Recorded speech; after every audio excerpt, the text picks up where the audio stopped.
You never loved her. You loved the shadow you projected into her. That's why every rejection, every test, every sudden silence cuts so deep. Jung warned, the anima blinds men, and women exploit what men refuse to see. The unconscious doesn't care about your love, it only plays for survival, and in that game, women play better.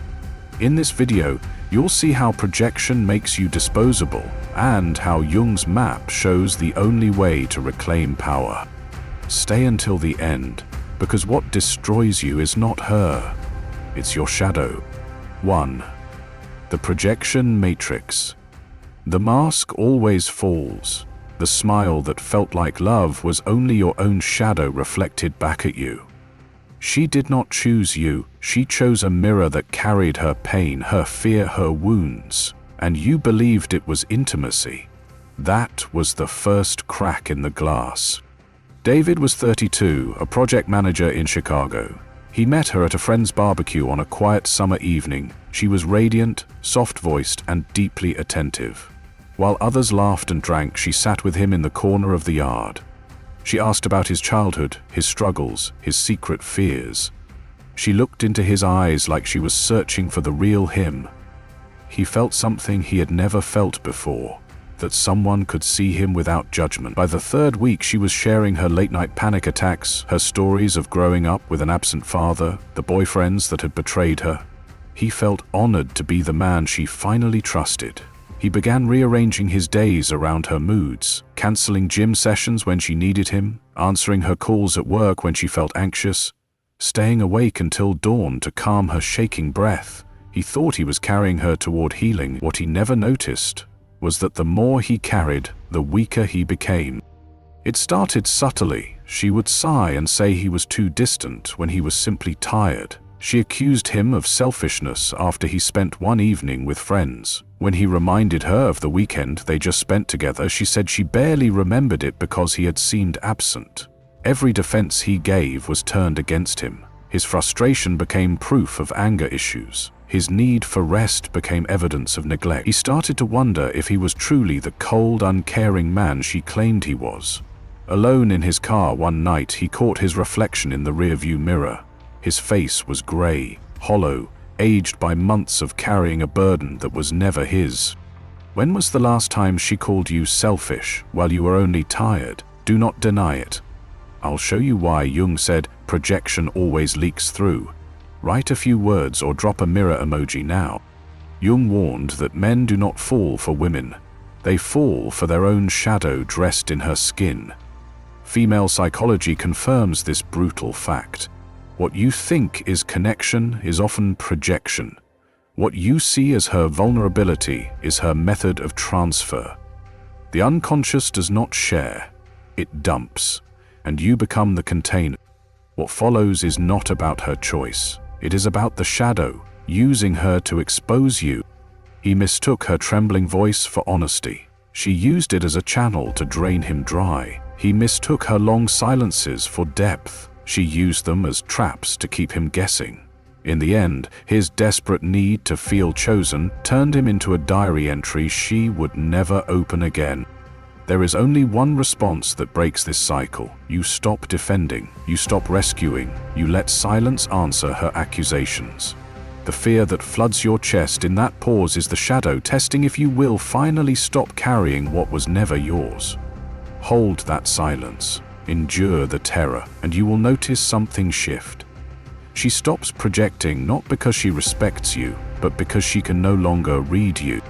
The next part shows why her accusations were never random tests, they were weapons. Turning your defense into proof of guilt, flipping her weakness into the mask of power. Miss this, and you'll never see how the victim becomes the predator. 2. The victim-predator flip. The mask of fragility hides the sharpest teeth. The softest tears can cut deeper than the loudest screams. What you thought was a cry for help was often a test of control, and the day you believed you were her savior was the day you became her prisoner. Ethan was 35, a software engineer in Dallas. He met her at a coffee shop where she sat alone with a book. She looked up with shy eyes and a fragile smile. He noticed how she held the cup with both hands, as if the world might slip away without the warmth. On their first date, she told him about the boyfriend who abandoned her, the mother who criticized her, the nights she cried herself to sleep. Her voice trembled at all the right moments. Ethan felt chosen, trusted. He promised himself he would never hurt her the way others did. For months, he became her shield, driving across town at midnight to calm her panic, sending money when her bills piled up, canceling work meetings when she needed him by her side. But the more he gave, the more the ground shifted beneath him. It started with small accusations. She said he was not attentive enough when he had just spent the weekend with her. She said he did not understand her trauma when he gently disagreed with her story. Each defense he made became proof that he did not care. His frustration became anger issues. His request for space became emotional abandonment. He began doubting himself. Was he really unkind? Was he selfish? Each question carved away at his identity until he no longer trusted his own memory. She played the role of the victim so perfectly that he felt guilty for even thinking she could be manipulative. But behind the tears and fragile voice was a mind calculating every reaction, every gesture, every boundary. The victim was never powerless. She was using the mask of weakness as a weapon of control. Jung warned that men do not fall for women, they fall for their own shadow disguised as her wound. Female psychology confirms this darker truth. What looks like helplessness can be the most tactical form of power. She plays small to make you overextend. She cries so you silence your own voice. And once you surrender, she does not need strength, she has yours. What follows is not about her pain. It is about the shadow using her victimhood to break you open. He thought her tears were proof of innocence. She used them as a curtain to hide the strings she pulled. He thought his protection made him irreplaceable. She used it to measure how easily he could be controlled. In the end, his devotion became the chain that bound him to her stage play. The action that flips the game is not more comfort, not more rescue, it is silence in the face of her storm. Do not explain, do not justify. Let the pause reveal her strategy. The fear that shakes inside you when you do nothing is proof that the old script is burning. Endure it, and the shadow begins to respect you. Not because she feels safe, but because she can no longer twist your defense into guilt. The next time her tears demand rescue, will you rush? Or will you let silence reveal the truth? If you dare, declare it now. I'll show you how Jung turned stillness into survival. One word or a moon emoji is enough. The next part reveals why the parasite never stops feeding. What looks like endless need is not hunger for love, but addiction to power. Miss it, and you will keep giving until there is nothing left but the shell of yourself. 3. The emotional parasite. Her wounds looked holy, her tears looked pure. You thought you had found a fragile soul that only needed your strength to heal. But the truth was harsher. You were not chosen, you were recruited. What you mistook for intimacy was only hunger wearing the mask of need.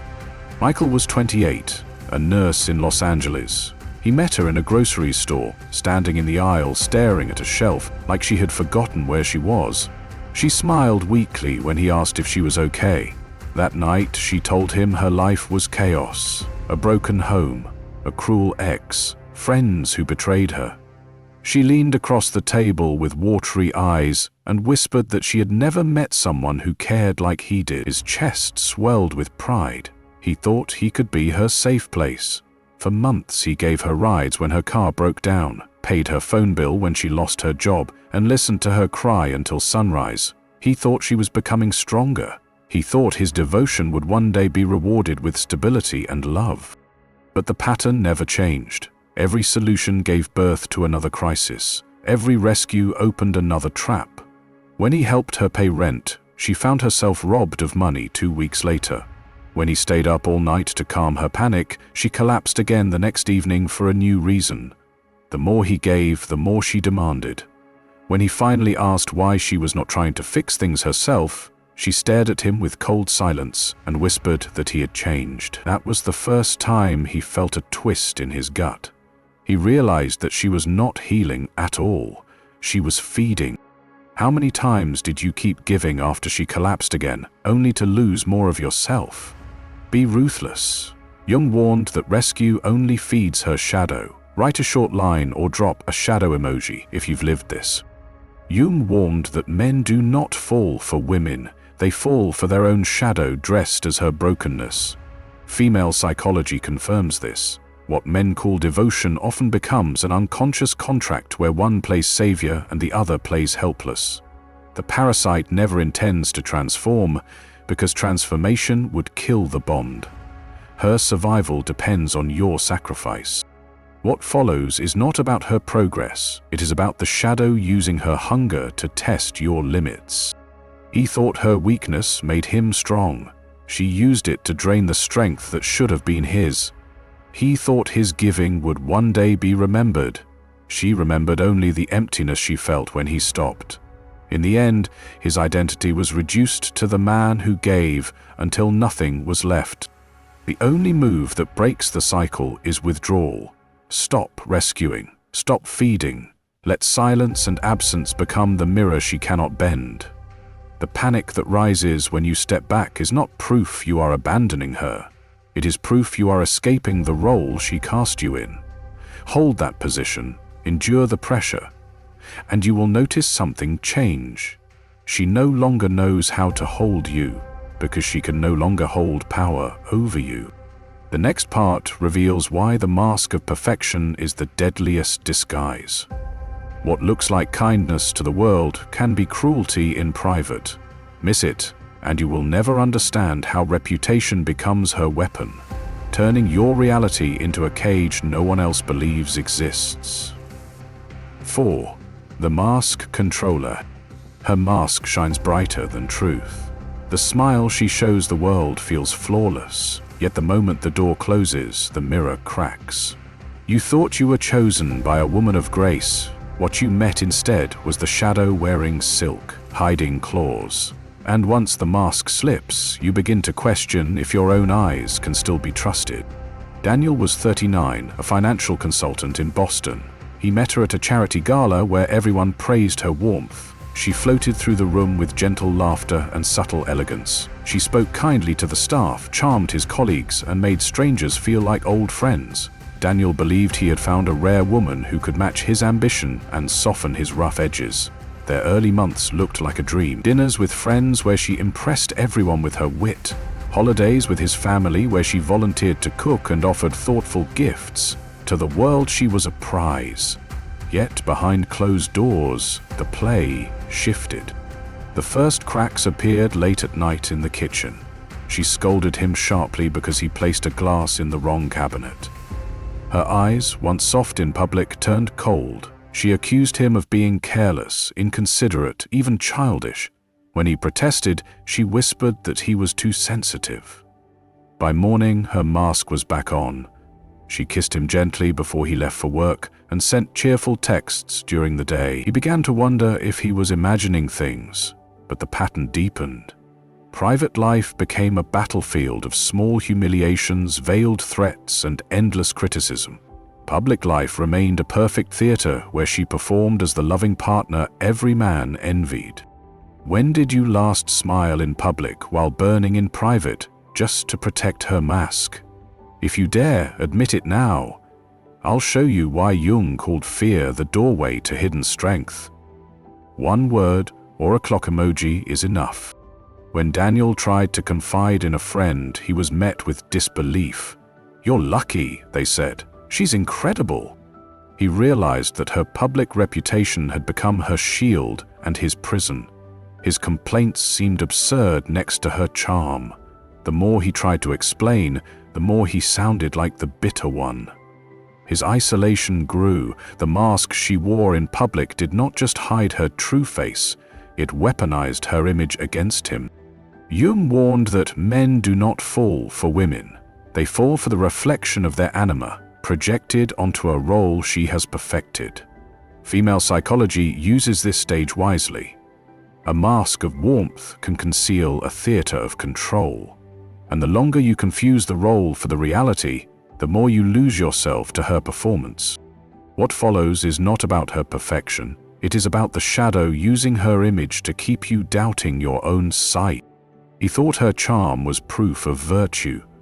She used it as camouflage for manipulation. He thought the smiles of others confirmed her goodness. She used their admiration as evidence that his pain was madness. In the end, his silence was not respect. It was surrender to the script she demanded. The move that breaks this illusion is refusal to act as her stagehand. Stop covering her mistakes. Stop playing the smiling partner when your reality is collapsing. Let the mask crack in silence. The fear that rises when you no longer protect her image is the sign that you are stepping out of her theater. Endure it, and you will notice that her mask begins to slip, not because she has changed, but because you are no longer holding it in place. The next part reveals why some women cannot live without chaos. Calm suffocates them, peace terrifies them, and if you miss it, you will never understand why every moment of quiet with her always exploded into sudden storms. 5. The chaos generator. Calm is the silence she cannot stand. Peace is the mirror that terrifies her. The moment life grows still, the mask cracks, and her inner storm demands to be unleashed outside. What you thought was love was only turbulence dressed as passion. What you called intensity was nothing but chaos made holy.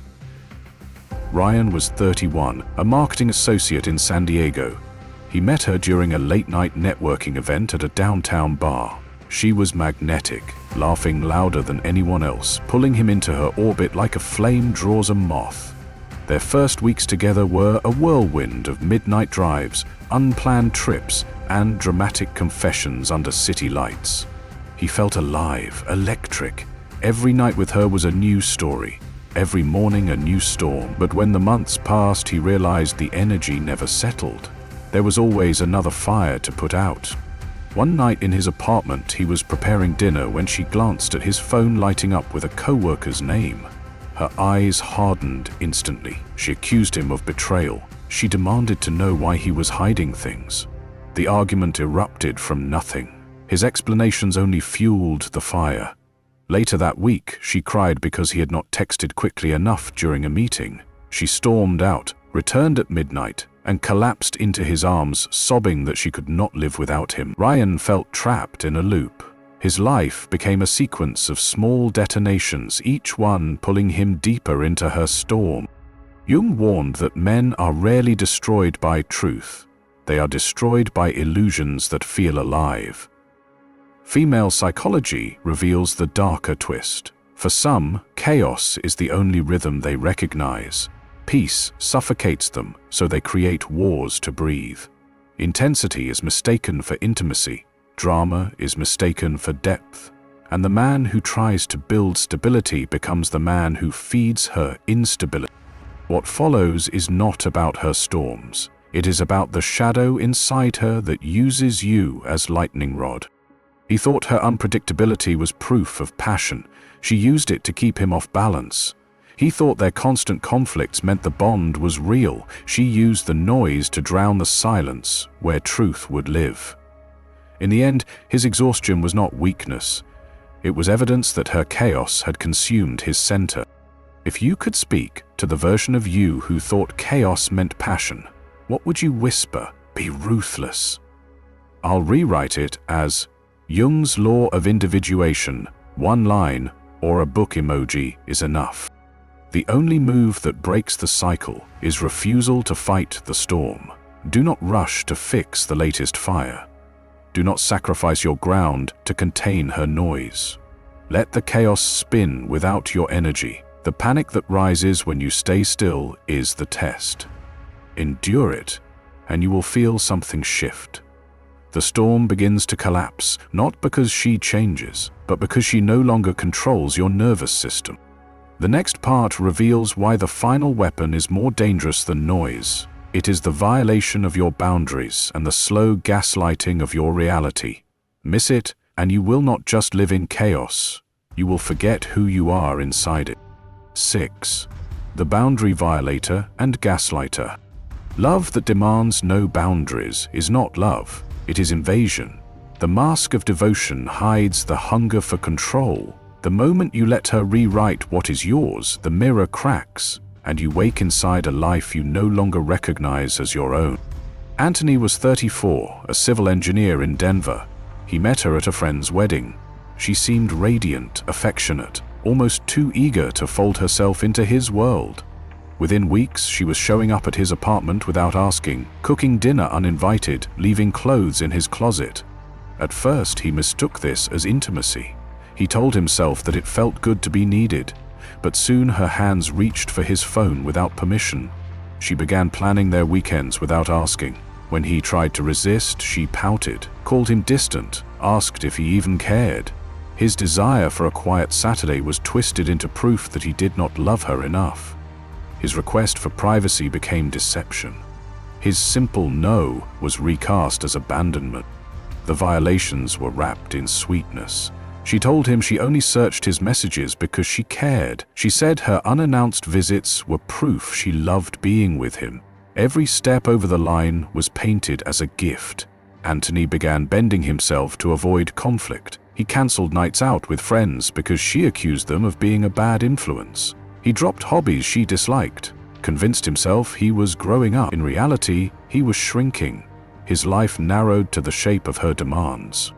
And when he started to resist, the gaslighting began. One night he recalled her sharp insult during an argument. She smiled calmly and said it never happened. Another week he pointed out how she had shared private details of his life with strangers. She stared at him and claimed he was imagining things.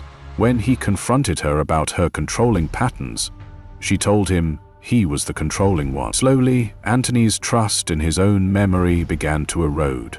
He second-guessed himself at every turn.